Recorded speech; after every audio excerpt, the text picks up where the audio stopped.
Chapter 7. Riva tried to suppress it, but she couldn't help herself. She tossed back her head and let the laughter escape. The other stock clerks in the employees' lounge turned to see what the commotion was. Lisa glared at Riva, then at Mitch. Then her face turned crimson, and she held her hands up to her face and gasped. It was 8:30 Saturday morning, and Lisa had just arrived for work wearing a gray wool skirt, silk blouse and blazer, and high heels. Before even saying good morning, she noticed that the other workers were in jeans and sweatshirts and sneakers. "Riva, what's going on?" Lisa asked, her eyes surveying the others, who were now all staring back at her. Riva, trying to keep a straight face, started to answer, but before she could say a word, Donald Rawson, the head of the stockrooms, walked over to Lisa and scowled at her. That was when Riva lost it. She started to laugh. Lisa, blushing hard, turned to Mitch for support. Riva could tell by the expression on Mitch's face that he felt really bad for Lisa, but he avoided Lisa's glance and didn't say a word. "We generally tend to dress down a bit in the stock rooms," Donald Rawson told Lisa, rubbing the top of his bald head. I thought I was going to be at the perfume counter," Lisa stammered. "I mean, Riva told me to dress glitzy and—" She glared at Riva. "I'm so sorry, Lisa," Riva gushed. "I guess I got the information wrong. Could you ever forgive me?" Riva was dressed conservatively in a straight skirt, navy blue sweater, and pearls. Some of the other stock clerks giggled loudly across the room. Rawson flashed them a warning frown. "Miss Dewey, perhaps you better go home and change," he suggested to Lisa. "But hurry back. Several trucks came in this morning. We have a lot to uncrate today." Lisa gave Riva one last angry glance, then bolted from the room, her high heels clicking across the concrete floor. Almost as soon as she disappeared out the door, Rob entered, peering around the small room uncertainly. He was dressed in a brown wool sports jacket, dark brown slacks, a white shirt, with a green and brown striped tie. He had a bright red Santa costume draped over his arm. He searched the room, spotted Riva, and angrily marched up to her. "Riva, if this is your idea of a joke, it isn't very funny," he said, gesturing with the costume. The hairy white beard fell to the floor, and when he bent down to pick it up, the Santa hat fell. Everyone was laughing. "I don't believe you. I really don't," Rob said to Riva, ignoring them. "Rob, lighten up," Riva said, enjoying his distress immensely. "You're perfect for Santa. You won't even need any padding." More laughter. Rob's mouth dropped open, but no sound came out. "Riva, I see you're up to your old tricks," Donald Rawson said, shaking his head with disapproval. "Who, me?" Riva asked, with exaggerated innocence. "We've got to get to work," Rawson said sternly, glancing up at the large wall clock above his head. "The store is opening at 9:30. He turned to Rob, who was standing still and breathing heavily, obviously very upset. "Are you going to put the costume on?" "I guess so," Rob said grudgingly. "I like to forget the whole thing, but I really need the money," he sighed. "Maybe it'll be fun." "You were born to play this part," Riva said enthusiastically. "That's enough, Riva," Rawson said sharply.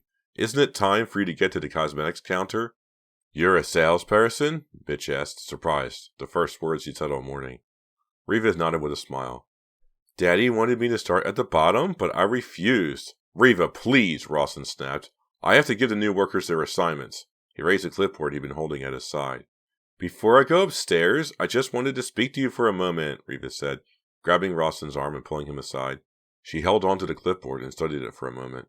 Then she leaned forward and whispered confidentially to Rawson, just loud enough for Mitch to overhear. "I want to make sure that you put Mitch and Lisa in different departments." She watched Mitch's eyes light up, then turned back to Rawson. "I see you've already done that. Thanks." She let go of the clipboard and started toward the door. "See you later, Mitch," she called softly, giving him her sexiest smile. Riva headed along the narrow corridor toward the escalator that would take her to the main floor. What a morning, she thought, very pleased with herself. Her little jokes had gone off even better than she could have hoped. Lisa's face turned red as a tomato, Riva thought, chuckling. Maybe it'll never go back to its natural pasty color. What a drip. Mitch would be much better off without her. She's such a waste of time.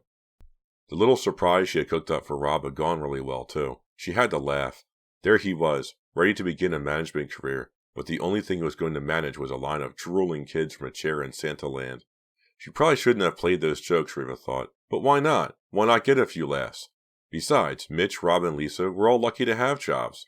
Despite her jokes, Riva was certain they were grateful to her. Of course they were grateful. They had to be. Everything was going so well. Riva had seen on Rawson's clipboard that Mitch was assigned to electronics, Lisa to the book department. Hope she doesn't get too many paper cuts opening the book cartons, Riva thought nastily. She knew that Mitch had overheard her request of Rawson, so he had to know that Riva was interested in him. She hadn't been very subtle about it, but subtle wasn't Riva's style. Later, she decided, she'd pay a visit to Mitch and be even less subtle. Yeah, this was definitely starting out to be fun. Walking jauntily, Riva was just a few yards from the escalator when a hand grabbed her from behind and pulled her roughly around the waist. "Hey!" she cried, trying to pull free. "Let go!" Another hand clamped hard over her mouth.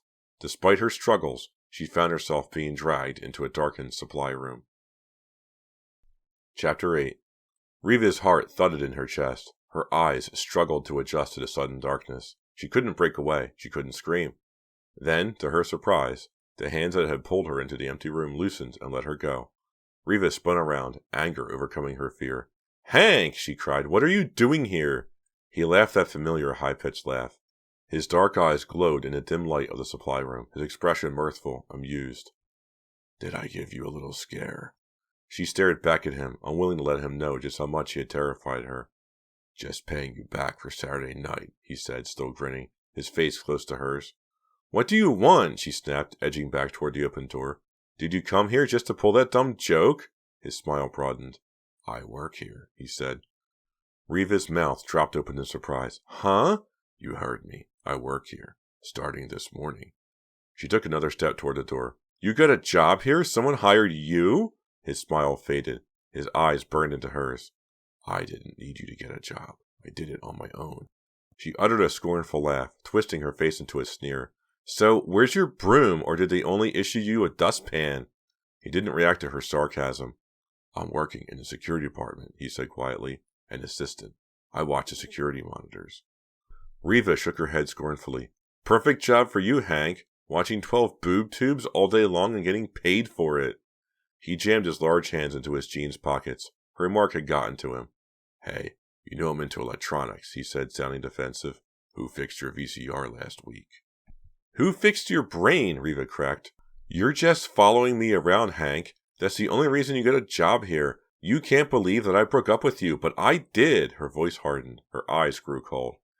"It won't do you any good. We're through, Hank, so leave me alone." As much as he tried to conceal it, Hank's face revealed that her words had stung him. "I needed a job. That's all," he said, but without conviction. Then he grabbed her arm. "Listen, Riva."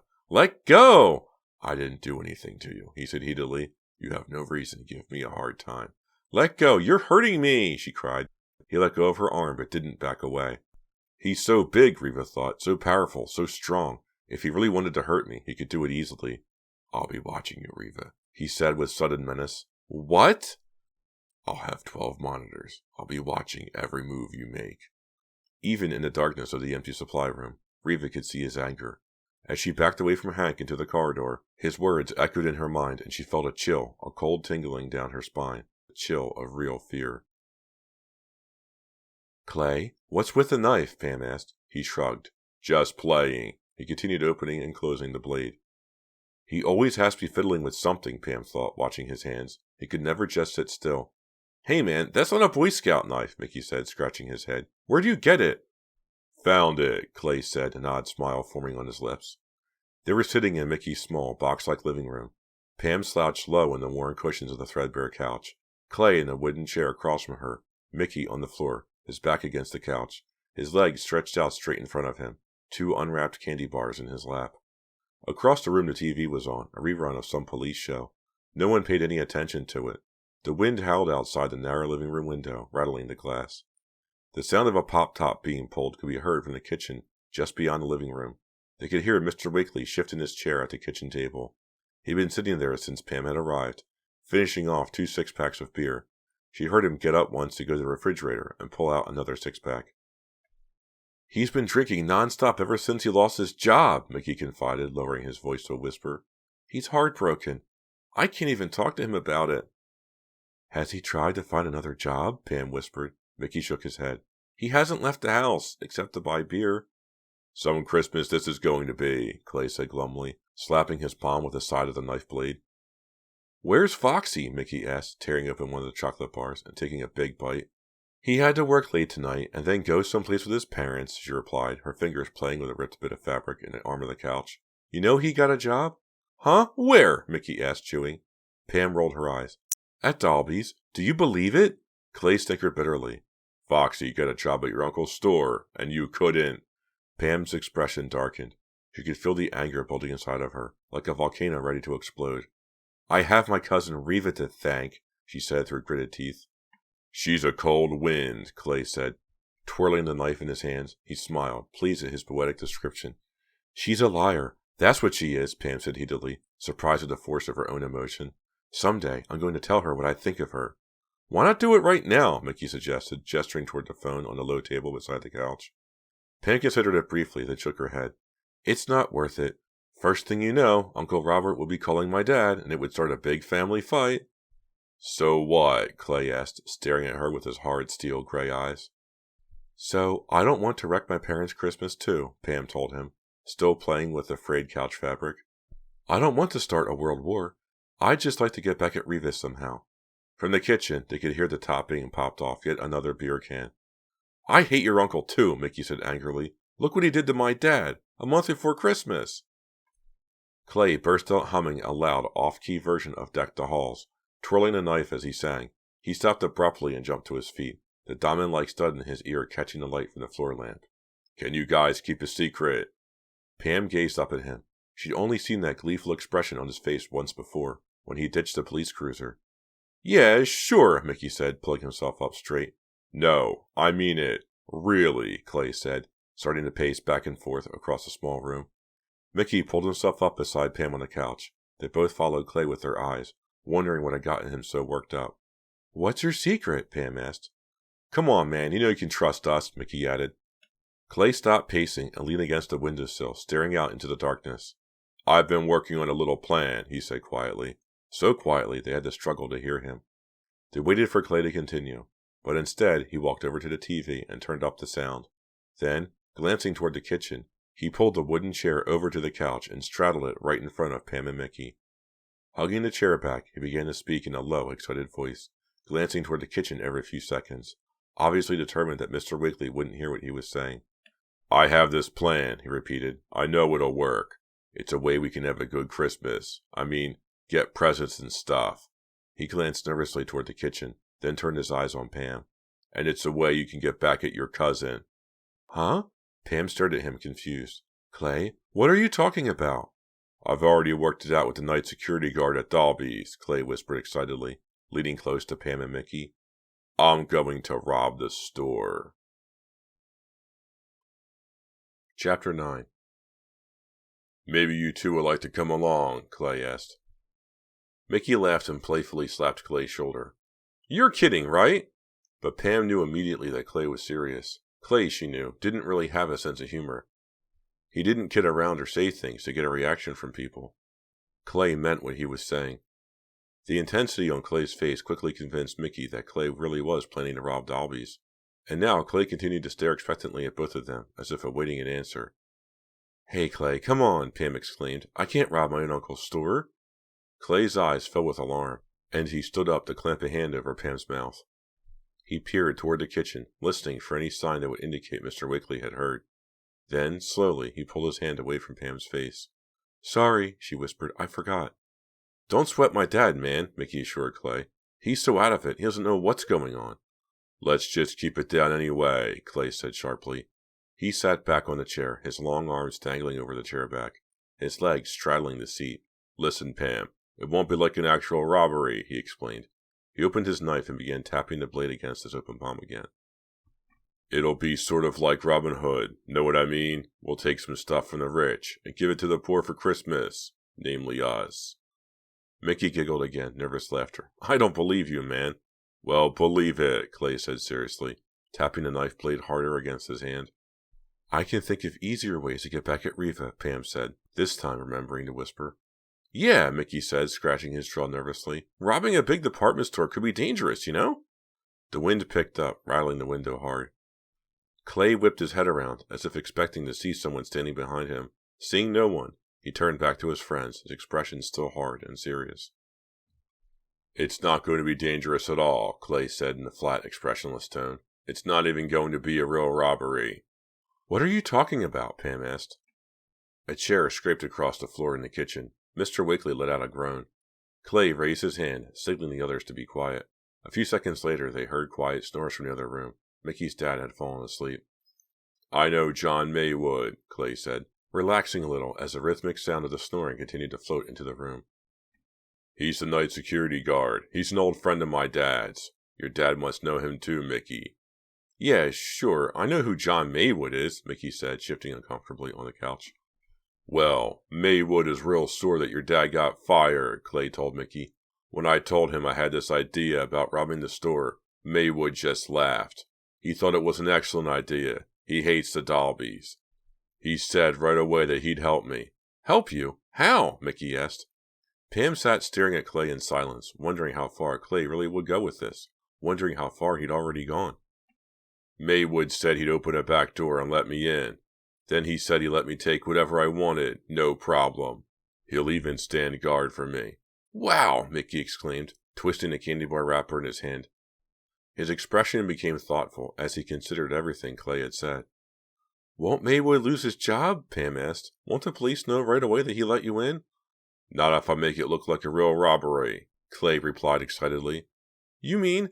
I have to make it look like I knocked him out or something, maybe tie him up, hit him over the head, just hard enough to make it seem real. Maywood said he could handle it from there. But what does he want in return? Pam asked suspiciously. He's not going to go through all this to help you rob the store just because he hates my uncle so much. No, you're right, Clay said quickly. He has a list, some things he wants me to steal for him. Not a whole lot. Just some stereos and a fur coat. Toys for his kids. This is crazy, Clay, Pam said. It's just crazy. What about the alarm? Mickey asked. Is Maywood going to help out with that too? Clay nodded. Pam could see that Mickey had already cast aside any doubts and was ready to join Clay in this plan. In a way, she couldn't blame Mickey. She knew how upset he was seeing his dad fired like that, and then watching his dad fall apart the way he had. She could understand Mickey's desire to carry out a plan that would avenge his father. Pam had a lot of the same feelings. Not just because Reva had lied to her once and said there was no vacation jobs at the store. It wasn't the first time Reva had lied to her, had kept her down, had made sure that Pam knew her place. Their entire lives, Reva had treated Pam as an inferior, as a poor relation, as a nuisance to be snubbed, to be looked down upon, to be taken advantage of. Well, thought Pam, maybe Reva hadn't been like that for their entire lives. There had been a time when they were friendly, when they confided in each other, when they did things together. All that had changed when Aunt Julia, Reva's mother, had died. Everything changed, especially Reva. She had cut off any close ties they had had. Overnight, she turned cold to Pam, had become cruel and superior. Is she angry, Pam wondered, because my mother is still alive and hers isn't? No, that was too crazy. The idea that Reva, who had everything, could be jealous of Pam was just too absurd. Pam refused to believe it. But then, why was Reva always so horrible to her? Pam realized that in the past 3 years she had grown to hate her cousin. Reva's refusal to let Pam have a job was the final straw. The final straw. To Pam's astonishment, she found herself seriously considering Clay's plan. But how do we get into the safe? Mickey asked. Maywood can't get us into the safe, can he? No safe, Clay told him flatly. We're not going to steal money. I promised Maywood that. We'll just take clothes and radios and CDs and stuff. Anything we want for Christmas. That bit of information made Pam feel a little easier. Robbing a safe seemed much more serious than grabbing some jeans and CDs. And there's no way the police will know we've been there, Mickey asked. A loud snort from the kitchen made all three of them jump. They froze, listening hard, until the regular and gentle snoring resumed. There's no way the police will know, Clay assured Mickey. If the alarm doesn't go off, the police don't come. And Maywood told me he won't trip the alarm till we're gone. And then, asked Mickey, thinking hard, when the cops finally do show, Maywood tells him he didn't see anything. He can't identify us? That's right, Clay replied, a grin slowly forming on his narrow face.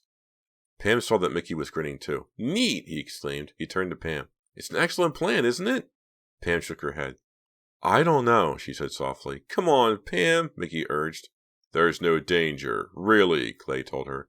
And think of how much you hate your cousin. Think of all the presents you can't buy because she wouldn't give you a job. Think of how rich she is and how poor you are. No, Pam cried suddenly and jumped to her feet. Both boys were startled and jumped. No, Pam repeated. I couldn't do it. I just couldn't rob my own uncle's store. She walked over to the window and peered out past her own reflection in the dark glass. A storm of wet sleet had started. "I'd be too afraid anyway," she added. Okay, that's cool," Clay said, raising both hands in a gesture of calm. "You don't have to be part of the robbery." "Good, because I won't be," Pam said emphatically. "But maybe you could just drive Mickey and me there," Clay suggested. Pam realized he had this all worked out. He probably figured Pam would refuse to help. But Pam was the only one who had a car. He needed her. Pam, suddenly chilled, moved away from the window. "What are you asking me to do, Clay?" "Just drive the car." He raked a hand through his brown, slicked back hair. "Just drive us there. And wait for us. The trunk on that old Pontiac of yours is big enough to hold an elephant. We'll stash the stuff in there, then bring it to my house." "You want me to drive the getaway car?" Pam cried dramatically. "There won't be anything to get away from," Clay reminded her patiently. "No one will be chasing us, remember?" Pam swallowed hard. "Okay, I'll do it," she said. And then she thought, did I really say that? Did I really just agree to drive the car for a robbery? It isn't really a robbery, she told herself. Besides, if anything goes wrong, Uncle Robert won't press charges against me. At least, I don't think he will. A knock on the front door startled them all. Pam cried out. Clay nearly toppled off the wooden chair. "Oh, that's Foxy," Pam said, her heart still pounding. "I forgot. I asked him to pick me up here." She started for the door, then stopped and turned back to the two boys. "Be quiet about this. I don't want Foxy to know." They both nodded in agreement. Foxy was a nice guy and a bit of a straight arrow. He definitely wouldn't approve of Clay's plan, especially since he had just started working at Dalby's too. Pam pulled open the door, and Foxy hurried in out of the sleet and raging wind. "What a storm!" he cried, shaking the water off like a dog after a bath. "Hi, Foxy." Smiling, Pam led him into the small living room. "Hey, man, how's it going?" Clay asked. Foxy, his dark hair drenched and matted against his head, shrugged his broad shoulders. "You know." "How was work?" Pam asked, searching the closet for her winter coat. "Did you see Reva?" Foxy groaned. "Yeah, I saw her. Let's talk about something pleasant instead." As Foxy took a seat by the window, Pam found her mind wandering back to the robbery plan. It's nothing to worry about, she thought. It's going to be so easy. Clay has it all planned so perfectly. What could go wrong? Chapter 10. "You're so lucky, Pam," Reva said, wedging the phone receiver between her chin and her shoulder so she could let her newly polished nails dry. "Huh?" Pam reacted on the other end of the line. "You get to hang out. Take it easy," Reva continued. "I'm stuck in this stupid store practically every day for the last 2 weeks. Pam was silent at the other end. Reva chuckled to herself. My cousin is such a wimp, she thought. Why doesn't Pam ever speak up? Why doesn't she ever have the nerve to tell me what she's really thinking? "I've got to get off, Reva," Pam said. "My dad wants to use the phone." "You should get your own line," Reva said cruelly. "Anyway, my dad wanted me to invite you for Christmas Eve, as usual." Reva stifled a yawn. "Why does Dad insist on having them over every year? Doesn't he get tired of pretending we're all one big happy family?" She chatted a few more minutes with Pam, blowing on her nails, checking her hair in the mirror over her dressing table. Pam seems distant, Reva thought. Maybe she's decided to give up pretending we have anything in common. Reva had heard that Pam had been hanging out with Mickey Wakely and Clay Parker, just about the worst kids at Shadyside High. What was she trying to prove anyway, Reva wondered. Doesn't she care about her reputation? Doesn't Pam even want to pretend that she has a chance to make something of her life? After all, Reva thought, Pam didn't have it so bad. Sure, she didn't have a big house or good clothes, but at least she still had a mother, someone to talk to, someone to share things with. Tenderly running a finger along her cut lip, Reva said goodbye to her cousin, and glancing at the clock, replaced the phone receiver. Feeling the nearly healed lip gave her a shiver of dread, and for a moment she considered not going into work. She was already half an hour late after all. But then she thought about Mitch and changed her mind. Mitch, what's your problem? She thought, feeling exasperated. It was more than 2 weeks since they started their vacation jobs at Dalby's. 2 weeks of dropping Mitch subtle hints and not so subtle hints. Still, he hadn't made a move. Was he so attached to that drippy Lisa that he was choosing to ignore the fact that Reva was coming on to him? Was he just impossibly shy? Today's the day, Reva decided. I'll make the first move myself. It's time for a very direct approach. And then poor little Lisa can start searching for a new boyfriend, someone as wimpy and washed out as she is. Reva pulled off the sweater she was wearing and changed into a white cashmere turtleneck. She knew it looked great on her. It really showed off her figure, and the soft white cashmere brought out her blue eyes and dramatic red hair. After rearranging her curls, She grabbed her bag and started toward the door, and was surprised to see that she'd had an audience. "Michael, what are you doing here?" she asked her little brother. "I wanted to ask you something," he said, gripping the doorknob with both hands and leaning against the door. "How long were you standing there?" Riva asked sharply. "You know you're supposed to knock." Michael shrugged. "Will you take me to the store today?" "What?" She tried to push past him into the hallway, but he moved quickly to block the door.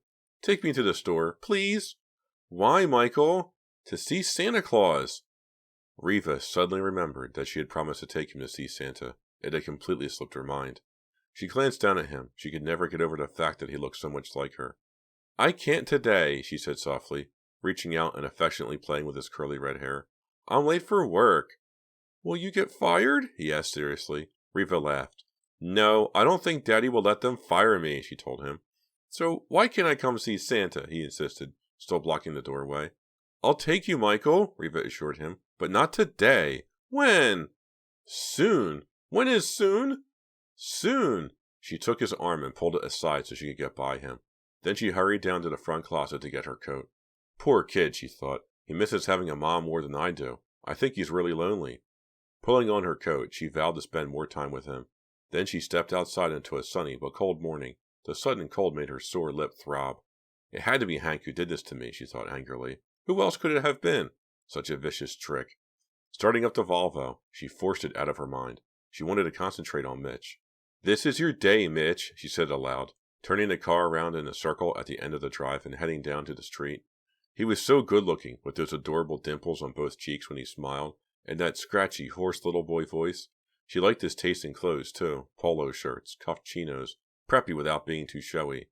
"This is your day, Mitch," she repeated, grinning. She thought about him all the way to work. She found him at lunchtime in the electronics department stockroom, unloading a crate of CD players. He was wearing a white sweatshirt and chinos. "Hi," Riva said, walking up close behind him. He jumped up, startled by her voice. She laughed. He blushed. "Hey, we match!" she exclaimed, pointing to their white sweaters. She deliberately stood very close to him. "Yeah," he said, trying to back up, but he was already against the wall shelves. "How's it going, Riva?" "I've been unloading cartons all morning. We got in an entire truck of CDs and stereos." "I've been thinking about you," Riva said, making her voice low and whispery. She opened her eyes wide and stared meaningfully into his, giving him her best smile, lips slightly parted. "Oh, yeah." He glanced down at the carton, still half filled with boxes of CD players. "I have to finish unloading these," he said uncomfortably. "It's lunchtime," Riva replied. "You can take a break. The boss's daughter gives you permission." He laughed. "Thanks." "I said I've been thinking about you," Riva repeated, staring into his eyes. "I've been thinking about you, too," he said in his scratchy voice, his words sounding hurried, as if he wanted to get them all out at once. "I think we should talk." "I don't want to talk," Riva said, leaning forward. "I want to do this." She reached out quickly and put her hands behind his head. Then she pulled his face to hers and pressed her lips against his. He let out a small gurgle of surprise, but kissed her back. She held him against her, pressing the back of his head with both hands. Not a bad kisser, she thought. Her eyes went up to the security camera. She realized that Hank might be watching this passionate scene. "Good," she thought, moving her lips against Mitch's, holding his head and moving her fingers through his hair. "I want you to get an eyeful, Hank. I want you to enjoy the show." She lowered her hands to Mitch's shoulders and kissed him with renewed passion. "Are you watching, Hank? Are you watching at all?" "What's wrong with me?" she thought suddenly. "Why am I standing here kissing Mitch and thinking about Hank?" She held Mitch tightly, kissing him harder as if that might drive Hank from her mind. "Whoa!" an angry voice cried out from behind them. Mitch pulled out of her grasp. Riva spun around to see who had the nerve to interrupt them. "Lisa!" Mitch cried, his eyes wide, his open mouth smeared with Riva's magenta lipstick.